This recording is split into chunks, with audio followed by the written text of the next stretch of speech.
Hello साथीहरू, नमस्ते। म चाहिँ अहिले समुद्रतिर घुम्न आइदिएको। यसो कोरियामा पनि अब गर्मी हटिसक्यो नि त प्राय।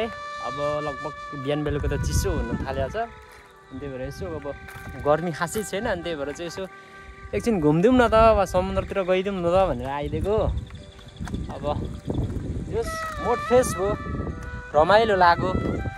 एक्लै भए पनि के गर्ने साथीहरू, आउन त आइयो तर साथी छैन, म एक्लै हो। काम पनि एक्लै हो भटेसँग, यसो खाने पनि एक्लै हो, घुम्ने पनि एक्लै हो।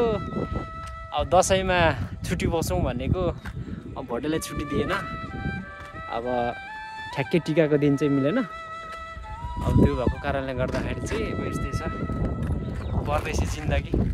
जे भनौँ जस्तो भनौँ त्यस्तैमा रमाउनुपर्छ साथीहरू। अब नेपालमा बस्छौँ, भविष्य अन्धकार छ के अरे, अब दुःख छ धेरै, पैसा छैन। अब विदेश आउँ अलिकति नेपालको याद आउने, अब चाडबाडमा त अलिकति फ्यामिलीको याद आउने हो। अब त्यस्तै हो, साथीभाइको याद आउने, गाउँघरको याद आउने, आफ्नो देशको याद आउने। झन् अलिकति एक्लै हुँदाखेरि चाहिँ अलिकति मतलब गिल्टी फिल हुँदो रहेछ क्या आफूलाई। अलिकति मतलब हुन्छ नि अलिक कस्तो कस्तो टाइपको हुने रहेछ। त्यही भएर गइदिउँ भनेर समुद्रतिर घुमेर आइदिन्छु भनेर निस्केको। यस्तै छ परदेश। परदेश भनेको परदेशै हो है। ल साथीहरू, अब भर्खर सुरु गर्न खोजेको छु मैले पनि युट्युब। अब यसो